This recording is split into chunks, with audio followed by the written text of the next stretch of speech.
Boa noite, gente. Tudo bem? Estamos começando aqui a nossa primeira live pelo canal da Micromar.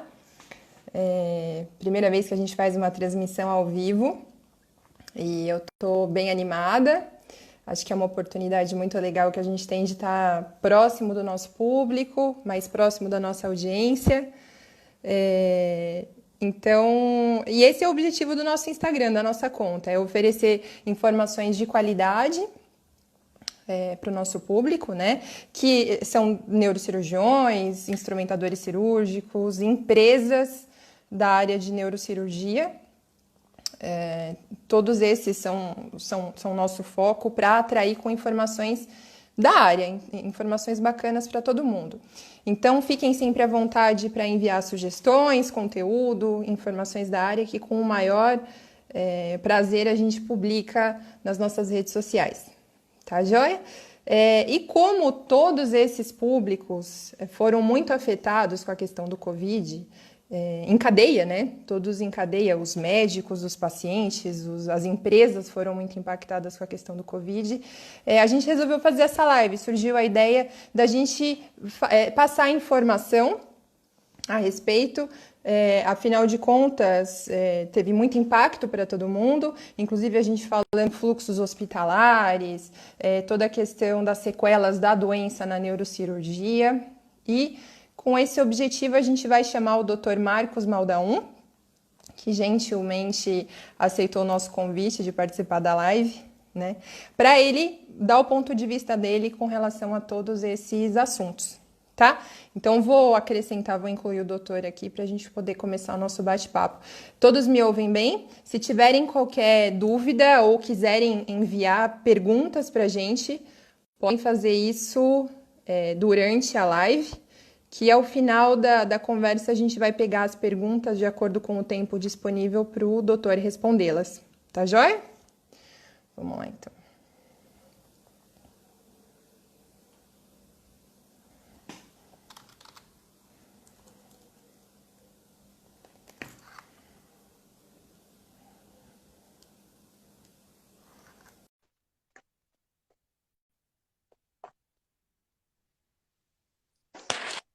Olá, boa noite a todos. Boa noite, doutor. Tudo bem? Com os nossos amigos da Micromar e com todos os participantes dessa live. Confesso para a Renata também que é a minha primeira live. Então, Eu também fiz essa confissão para o senhor, né, doutor? É tudo novidade. A gente amadurece do ponto de vista tecnológico e de comunicação, né? Para que, de certa forma, a gente possa dividir as experiências e as angústias também que estamos vivendo nos dias atuais. Sem dúvida, doutor. É uma ferramenta importante, né, de informação hoje em dia que está sendo muito utilizada, né? O tempo todo, inclusive pelo Instagram da Micromar, a gente tem acesso, são em média 3, 4 lives por dia só com o tema de neuro, então o pessoal usa realmente como uma ferramenta de dia a dia para passar informação, né? Doutor, para começar, eu queria só agradecer ao senhor, claro, é uma honra ter você aqui hoje participando da nossa entrevista. Estou muito contente que você aceitou o convite, né, para dividir todas essas inquietudes sobre o tema. Eu vou fazer uma breve introdução sobre o seu histórico acadêmico e profissional, para a gente começar, tá? O doutor Marcos Maldaun é neuro-oncologista, graduado em medicina pela Unicamp, doutor em neurociências pela USP, pós-doutorado em neurocirurgia oncológica pelo MD Anderson Cancer Center, pós-graduado em neuro-oncologia pelo Congresso Europeu de Neuro-Oncologia e fundador do curso de pós-graduação de neuro-oncologia do Sírio e presidente fundador da SNOLA, né, doutor? Esqueci de alguma coisa? O senhor quer acrescentar alguma coisa do seu histórico? Mas sou neurocirurgião oncológico que atua na parte integrada da neuro-oncologia, junto com os nossos pares oncologistas, radio-oncologistas e toda a equipe multidisciplinar, né? Legal. Eu vou aproveitar para me apresentar também, para quem não me conhece. Meu nome é Renata Serpejante, sou responsável pela área de marketing da Micromar. a Micromar, dedicada há 30 anos na fabricação de equipamentos neurocirúrgicos, né? E esse Instagram, eu e minha equipe, nós somos os responsáveis por administrá-lo, então, como eu comecei dizendo, todos fiquem à vontade para sugerir conteúdos, médicos que precisarem, que tenham vontade de compartilhar algum conteúdo legal, alguma informação, seja ela sobre Covid, enfim, assuntos de interesse comum, as portas vão estar sempre abertas, se quiserem fazer alguma live, enfim, tá bom? Fiquem sempre à vontade de falar com a gente. Doutor, eu adoraria hoje estar falando de Awake, cirurgias acordado, de novos cases de sucesso, técnicas, mas a medicina está tendo que se reinventar agora a partir da questão do Covid-19, né? Então, vamos começar Posso começar as perguntas? Por favor. Tá, joia. Então, falando do cenário atual, tá? A gente sabe que teve uma série de impactos, todos os setores tiveram muito impacto com o Covid, mas eu acredito que nada supere o setor da saúde. Desde os riscos apresentados aos profissionais da saúde, aos pacientes, as mudanças de fluxos hospitalares, os gargalos, né, as dificuldades do SUS, que a gente já tinha, né, agora existem outras coisas envolvidas. Então, como eu gostaria de perguntar, já começar falando do tema, quais são os principais impactos, na sua opinião, na neurocirurgia com relação à Covid? E aproveitando esse gancho, como eu sei que o senhor trabalha tanto em hospitais públicos, né? O senhor trabalha no Hospital das Clínicas da Unicamp, certo? E hospitais privados, a Beneficência Portuguesa, o Sírio e o Santa Paula, quais são as diferenças dos impactos também nessas duas frentes? Bem, Renata, boa noite a todos. Sem dúvida nenhuma, a gente vive agora numa nova situação, um novo mundo. Ninguém podia imaginar que a gente ia estar com o mundo de ponta cabeça, as nossas vidas totalmente modificadas nas devidas proporções, tanto do ponto de vista familiar, quanto do ponto de vista profissional. A gente tem uma dificuldade numa adaptação a uma nova era. É uma nova era de entendimento dessa terrível que é o Covid, que mudou paradigmas sociais e médicos, e sem dúvida nenhuma, a saúde é a área mais afetada. Você mencionou bem, acho que a maioria dos colegas ou dos pares, eles trabalham tanto na clínica pública quanto privada, e a gente pode já diferenciar em algumas fases. Inicialmente houve uma fase de contenção muito grande, ou seja, todos os hospitais se fecharam, os profissionais de saúde se organizaram para dar assistência aos necessitados da doença Covid e das síndromes gripais. E, em contrapartida, os demais profissionais tiveram que, assim como a maioria da população, se resguardar e iniciar um novo processo de entendimento da doença e de reorganização profissional. A gente nota que na esfera do SUS, teremos muitos problemas com a neurocirurgia. Sem dúvida nenhuma, muitos hospitais que prestavam já um serviço no seu limiar de assistência, ou seja, super saturados quanto à lista de cirurgias, vagas de UTI, fluxo de sala operatória, etc, etc, etc, eles se voltaram totalmente para a assistência desses pacientes Covid. Então, esses pacientes ficaram sem nenhum tipo de assistência neurocirúrgica. Infelizmente, as patologias neurocirúrgicas, as doenças da neurocirurgia, elas continuam acontecendo. Os aneurismas, tumores, as doenças de coluna e assim por diante. E esses pacientes, de certa forma, têm hoje em dia muita dificuldade em serem acolhidos. Nessa primeira fase foi bem difícil. Agora, no segundo momento, após o entendimento maior da doença, o entendimento da distribuição de vagas dentro desses hospitais, a gente vem notado uma certa abertura, muito diferente do que era antes, com muitas limitações no tocante às cirurgias eletivas, Em neurocirurgia, infelizmente, cirurgias eletivas são poucas. A maioria das cirurgias elas são em caráter de urgência e algumas em emergência. Ou seja, se o paciente realmente tem um tumor agressivo, um tumor maligno, causando sintomas ou déficits neurológicos, um aneurisma que rompeu, uma hérnia de disco, uma dor incapacitante, vamos para uma patologia mais comum, esse paciente precisa ser tratado. Mas os hospitais conseguiram, de certa forma, redirecionar os seus fluxos.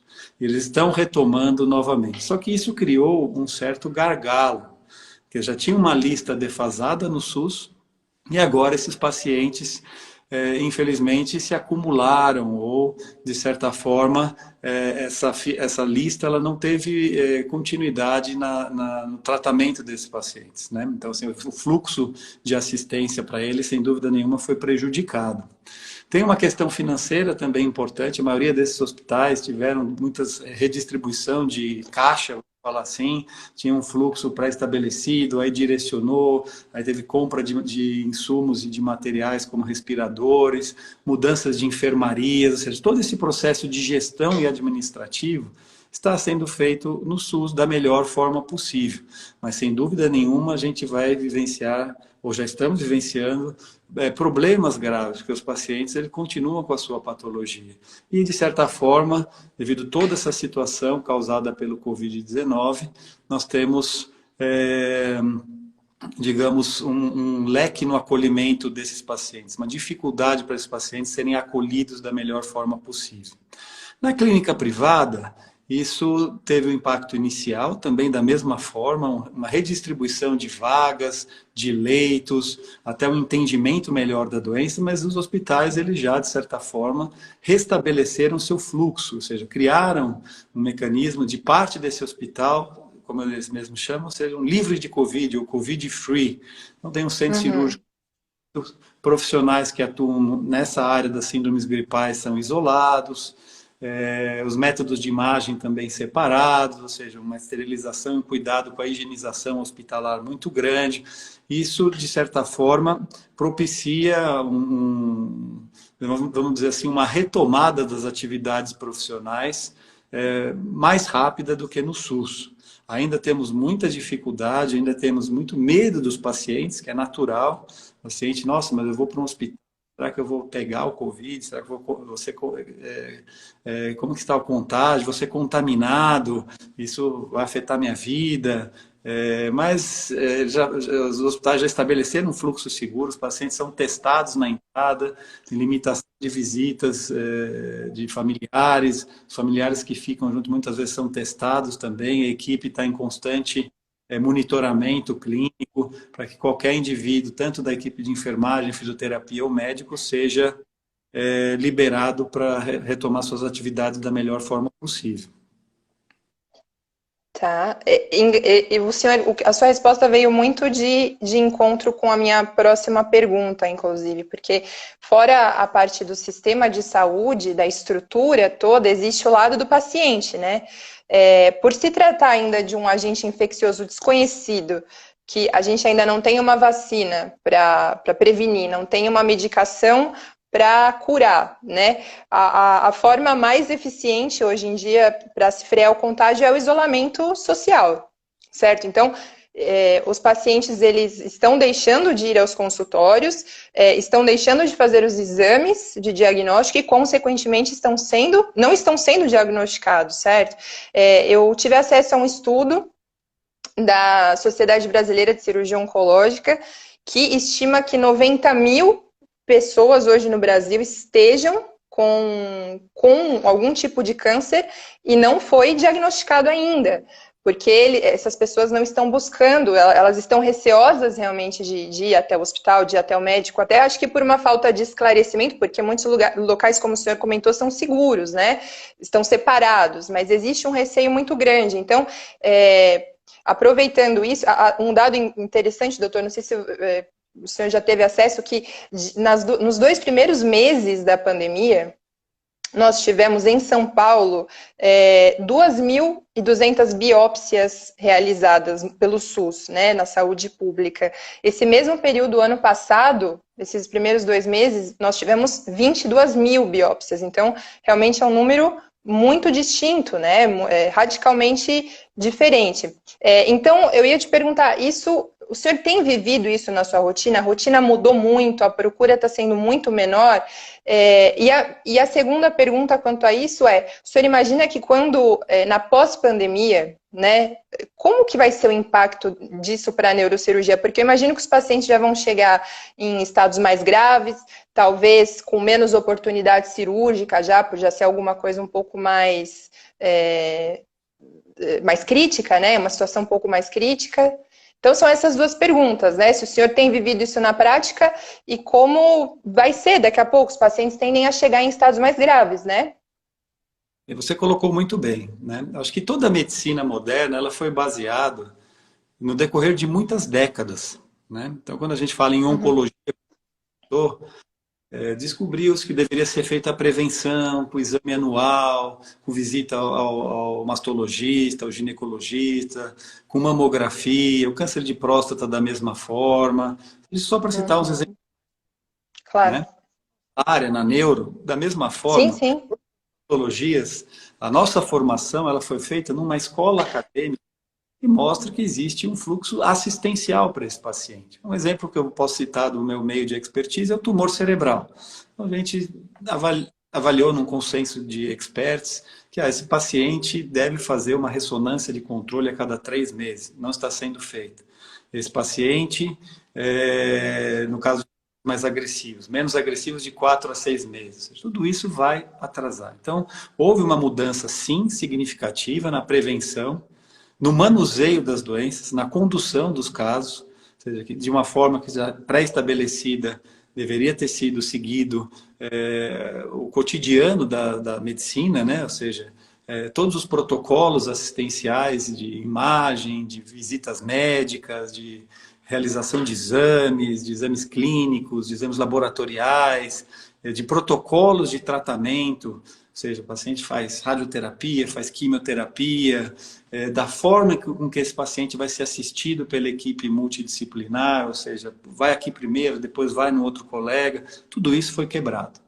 Tudo isso não existe mais. Então, de alguma forma, os hospitais e as equipes, elas estão se ajustando dentro desse novo processo, usando novas plataformas, usando os novos recursos que permitem que esse paciente continue sendo acolhido, que é fundamental. Porque, como eu já disse, infelizmente, as pessoas continuam adoecendo ou continuam com a sua doença que necessita de assistência.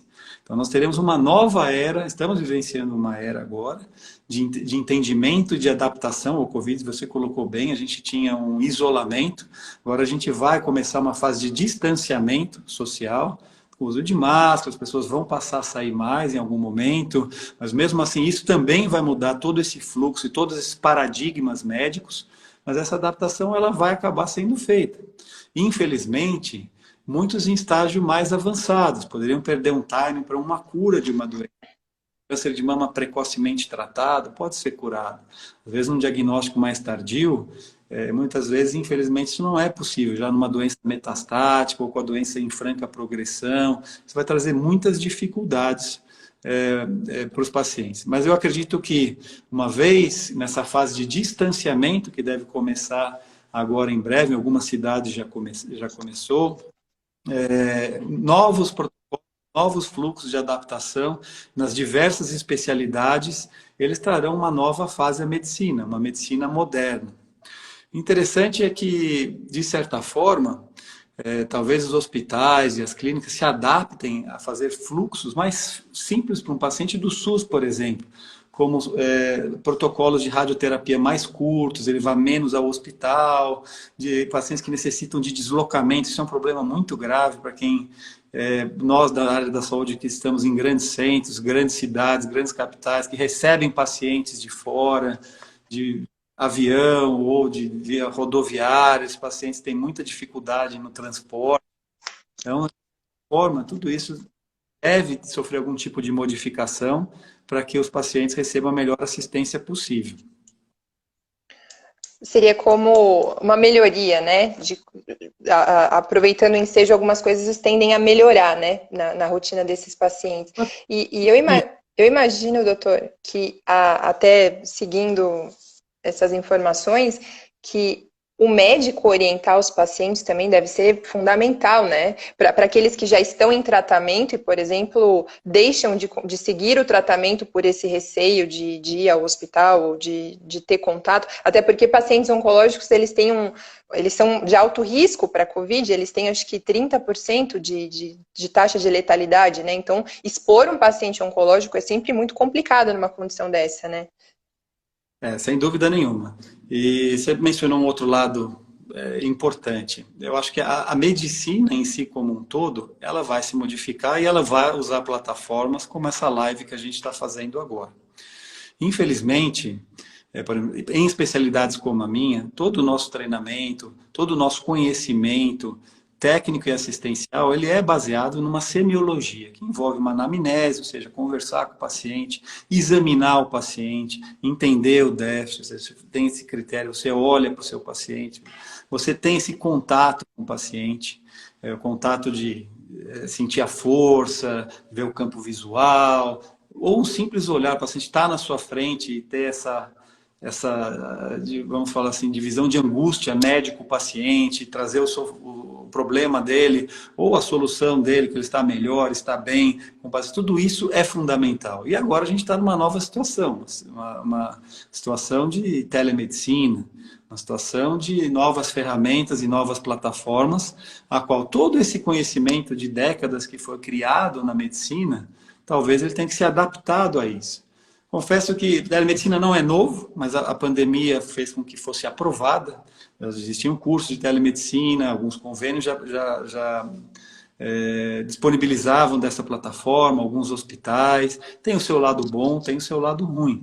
Mas vai necessitar, sem dúvida nenhuma, de uma adaptação importante no contexto de assistência e de relação médico-paciente.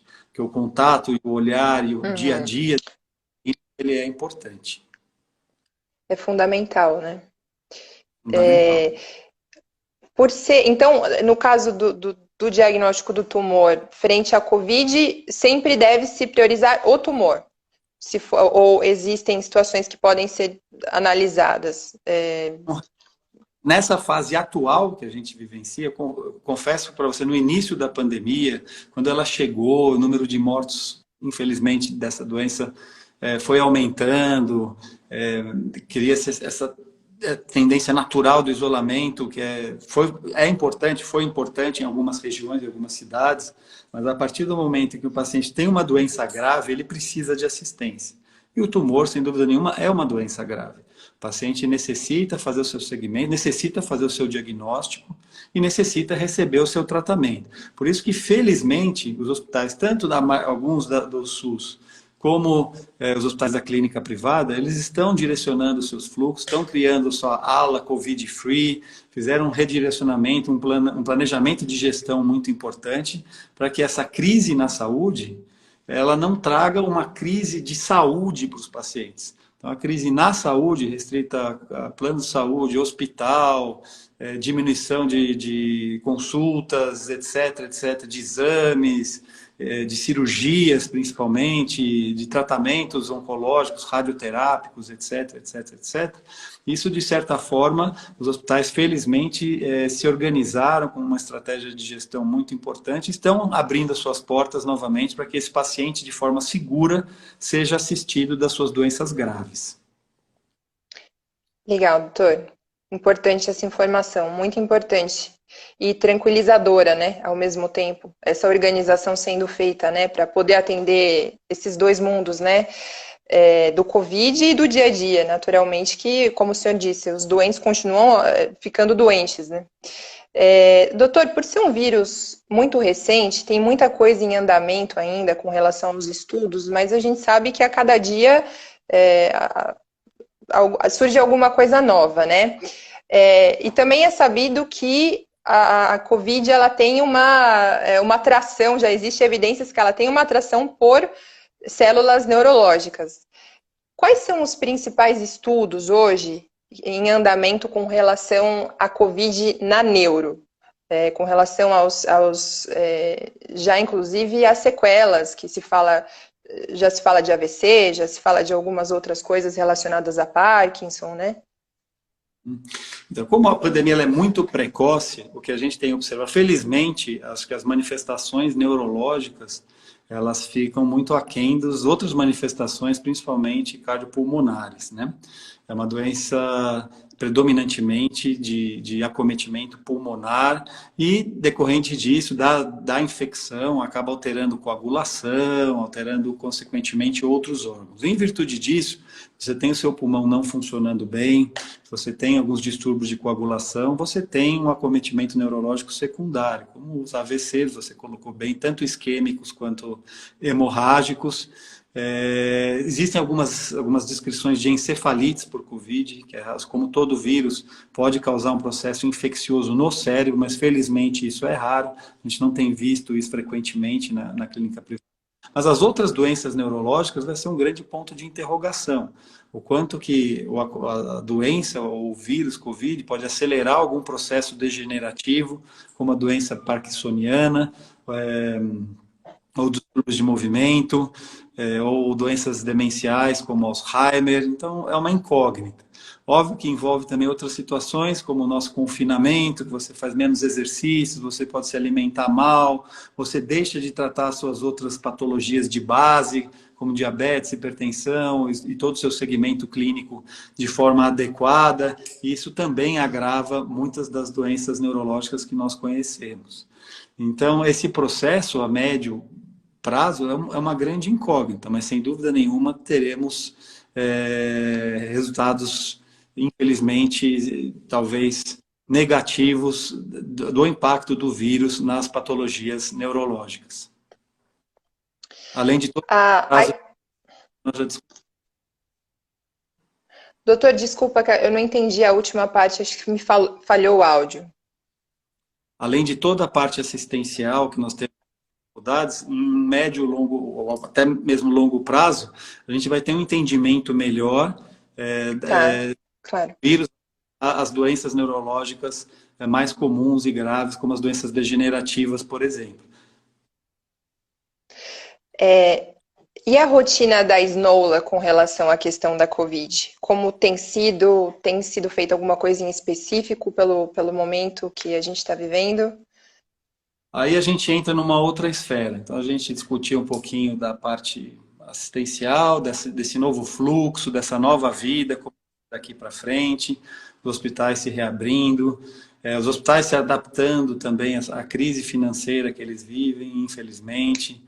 Não existem recursos, caiu muito a demanda de cirurgias eletivas, ou seja, é uma nova adaptação que todos terão que fazer para retomar as suas atividades cotidianas assistenciais da melhor forma possível. Do ponto de vista acadêmico, a gente vai ter uma nova fase também, não tenho dúvida nenhuma. Nós que trabalhamos no meio como formadores de opinião para pós-graduandos, alunos, residentes, a gente tinha uma média de 1 até 2 eventos ou congressos por semana. Às vezes viajava. Isso tudo envolve, digamos, uma estrutura muito grande do ponto de vista das sociedades e dos colegas médicos de viagens, de movimentação, né? Rotina cotidiana, de ajuste de agenda, etc, etc, etc. Todos os congressos praticamente foram cancelados. Eu cito o exemplo agora do maior congresso oncológico do mundo, que é a ASCO, que levava 40 mil oncologistas para Chicago, certo? Fora familiares e afins, ou seja, toda uma indústria de turismo, indústria farmacêutica, provedora, trazendo novos produtos, novas inovações, aquela ansiedade de novos medicamentos e novas estratégias tecnológicas que possam trazer melhores resultados para o nosso paciente, foi feito por webinar. Então, o webinar, por exemplo, essas plataformas de reuniões, meetings e congressos, ele, de certa forma, veio para ficar. Já existia antes, tinha uma baixa adesão por conta desse contexto que eu mencionei para você, mas, sem dúvida nenhuma, traz pelo menos o conhecimento, ele pode ser difundido de uma nova forma. Não tem o contato social que os congressos traziam, você conversar com as pessoas, você dividir as suas experiências. Claro. Nenhuma parte de conhecimento ele é bem divulgado. Gostaria até de parabenizar a SBN, o seu corpo técnico e ao presidente por estar fazendo vários webinários. Para nós da neurocirurgia isso é importante e sem dúvida nenhuma ajuda muito nas suas várias subespecialidades, mas as outras sociedades também estão utilizando essa ferramenta. Então a Snola começou a fazer webinários quinzenais, trazendo as novidades da neuro-oncologia. Vamos ter agora em breve os avanços divulgados na ASCO Online, né? Não é mais o ASCO, ou seja, tudo que tem da neuro-oncologia vai ser abordado num dos próximos webinários. E, infelizmente, o nosso congresso foi cancelado. Então, se a gente for ver o Congresso Americano de Neurocirurgia, da Associação Americana, da Sociedade Americana, da Sociedade Brasileira de Neurocirurgia e a SNOLA, que é a Argentina, esse ano, pela primeira vez, a gente ia sair do Brasil e levar esse evento para um país latino-americano que não o nosso, a gente acabou cancelando, talvez com uma perspectiva do ano que vem de retomar esses eventos presenciais. Eu acho que ainda são importantes, talvez num número menor, encolher o número de eventos, porque essa plataforma digital veio para ficar, mas sem dúvida nenhuma teremos uma nova era do ponto de vista acadêmico. Se a gente pensar também em treinamento, são 4 meses já que residentes não estão operando, ou seja, estão deixando de aprender, estão deixando de ver os seus pacientes no seu curto espaço de tempo. Isso pode trazer algum prejuízo futuro, a gente não sabe mais quanto tempo isso seguirá. As escolas médicas, da mesma forma, agora são todas online. A gente sabe que à beira do leito, o aprendizado, várias pessoas ao redor do paciente, era fundamental. Não sei como isso pode ser feito hoje em dia, dos grupos entenderem a semiologia e a anamnese desses pacientes, do exame clínico. Então, tudo isso vai ter que ser readaptado e teremos uma nova medicina. A medicina brasileira sempre foi muito boa no tocante a pessoas. O médico brasileiro bem formado, ele tem o seu highlight nas suas diversas especialidades. E boa parte por conta dessa formação médica bem estruturada, que a maioria das universidades, ou parte das universidades, provê. Então, eu acho que, sem dúvida nenhuma, teremos uma nova era no academicismo, em todas as suas esferas, societária, formação de fellows, pós-graduação, residentes e alunos de medicina. E vamos ver como que isso vai trazer bons profissionais no futuro. Acho que esse é o segredo. Quem trabalha com formadores de opinião, de pessoas que buscam uma especialização, a gente espera que essa pessoa ela leve para o seu microambiente, para o seu nicho, para os seus pacientes na sua determinada região, expertise. Como essa expertise vai ser trazida hoje em dia com essa nova situação acadêmica é um grande ponto de interrogação. Espero que, talvez, quem sabe, melhor até do que era antes. Mas, sem dúvida nenhuma, todas as ferramentas, inclusive a nossa primeira live, vão ser utilizadas. Todas essas plataformas. Já veio como uma oportunidade do momento, né? Como tudo que tem sido aprimorado de maneira online agora, né? Esses webinars, doutor, eles têm tido bastante adesão? Assim, atende a expectativa? Exato. Eu já tinha participado de alguns antes, e cito algum exemplo prático de seminários da SBN, Centro de Aula em Oncologia, e dava para 80, 70 pessoas. Agora eu participei de um de quase 1.000 pessoas, alguns de 500, 400. Também as pessoas estão confinadas nos seus aposentos, não estão trabalhando nesse área. Sim. Mas eu acredito... Uma rotina que geralmente é muito atribulada, né? Eu vejo pelos contatos com o senhor, por exemplo, a gente conseguiu ter respostas em pouco tempo, diante a rotina normal, isso demoraria 1, 2 semanas para a gente conseguir ajustar algumas coisas, por exemplo, da conversa, né? Então, é muito real. Nós temos uma plataforma de treinamento que é bem curioso. A gente era uma plataforma de treinamento de produtos que os médicos eles sempre alegavam não ter tempo para acessá-las. E nesse momento a gente consegue ver que os médicos estão tendo interesse. Então a gente também tem a vontade do médico continuar seguindo, aprendendo, se aprimorando, né, dos bons médicos. Então, e como o senhor disse, os eventos, os congressos são uma indústria, né? Nós, como fabricantes, um impacto gigantesco na indústria nesse aspecto, no lançamento de um produto, em ver os médicos, poder bater um papo, pegar insights, inputs interessantes de produto, troca de experiência. Então, eu entendo que isso aconteça tanto para os médicos quanto para as empresas, o tamanho do prejuízo, por se dizer, dessa falta de oportunidade física, né?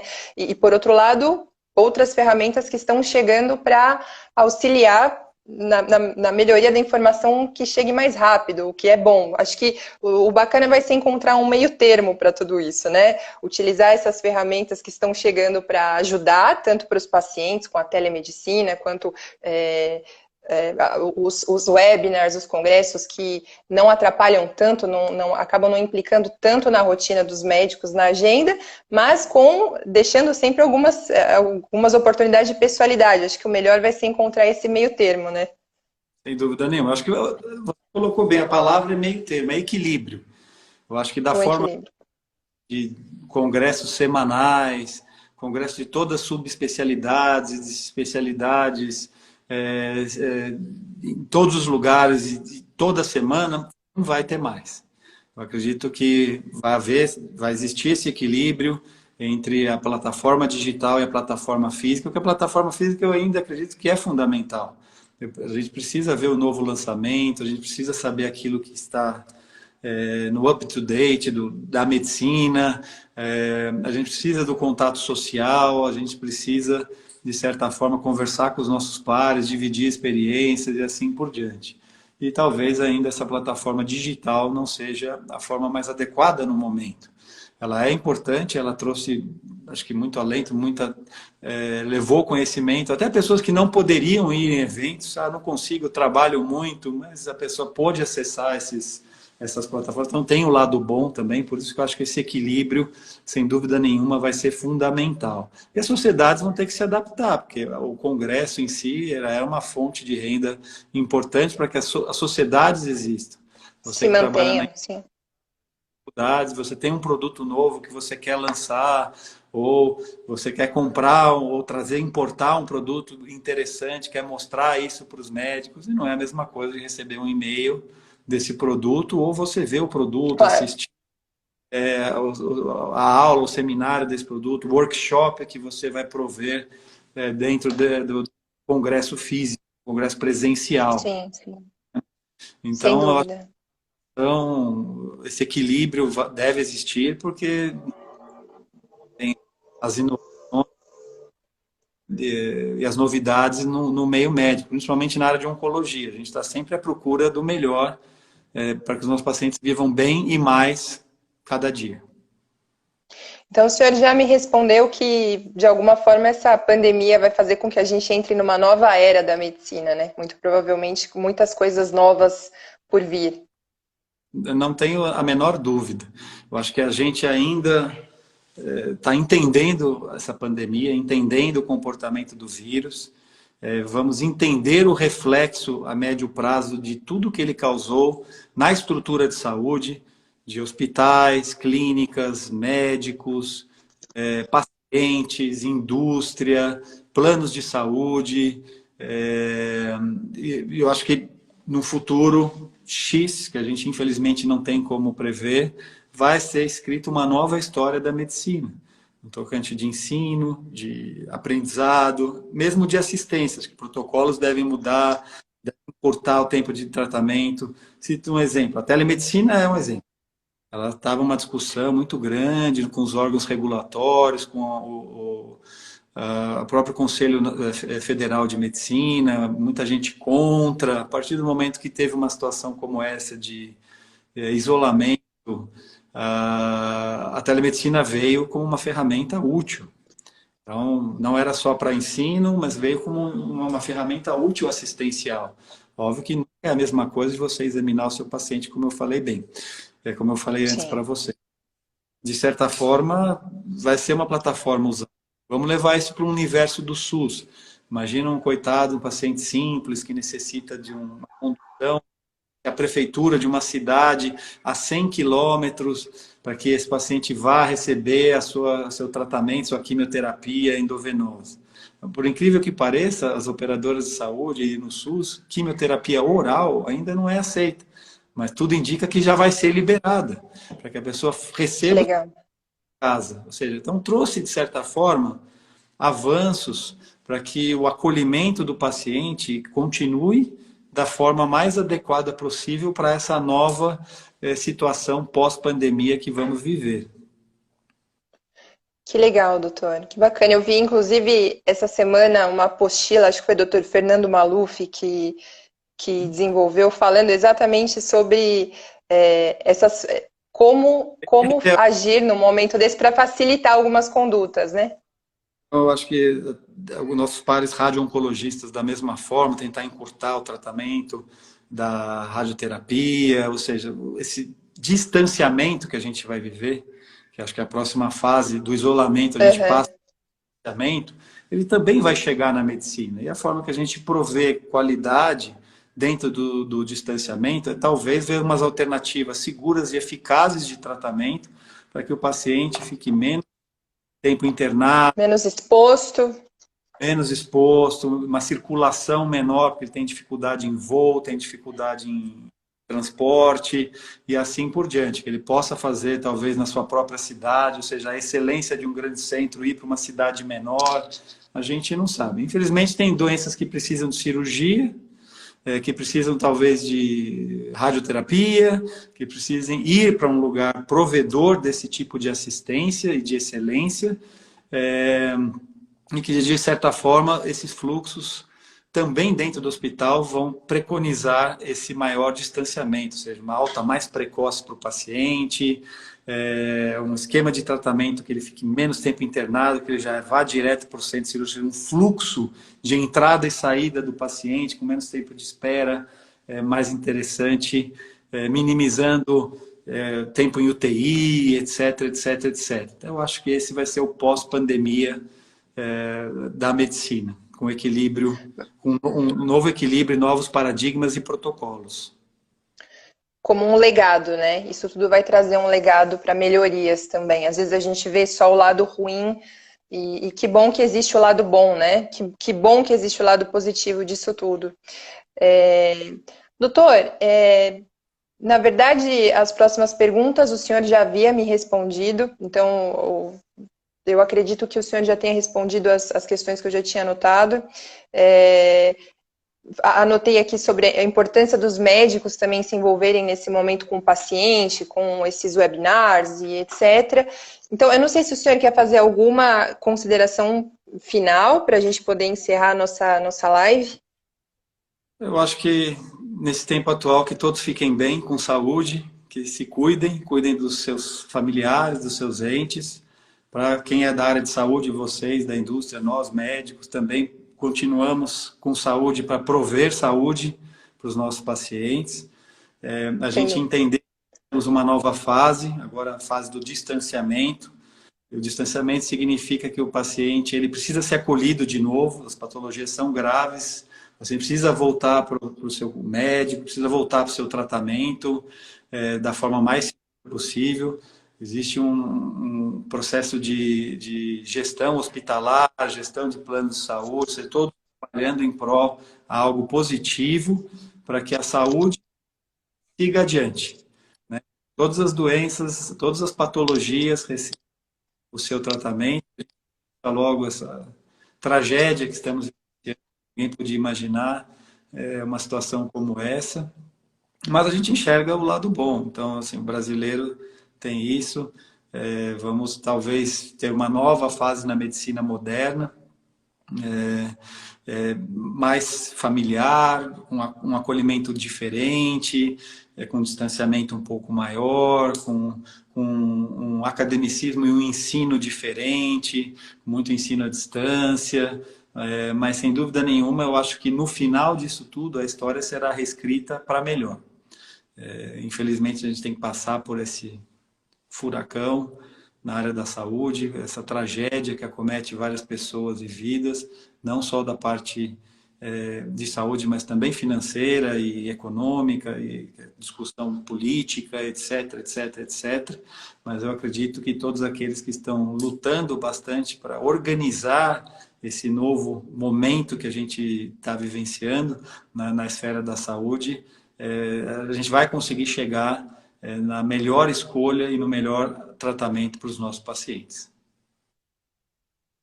Que legal, doutor. Muito bacana mesmo. E o senhor trouxe hoje para a gente, acho que o que há de mais valioso nesse momento, que é conhecimento, troca de experiência, esclarecer temas que estão sendo tão levantados, né?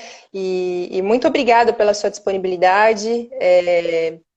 Obrigada também a todo mundo que acompanhou a nossa conversa hoje. Obrigada, gente, por ter acompanhado.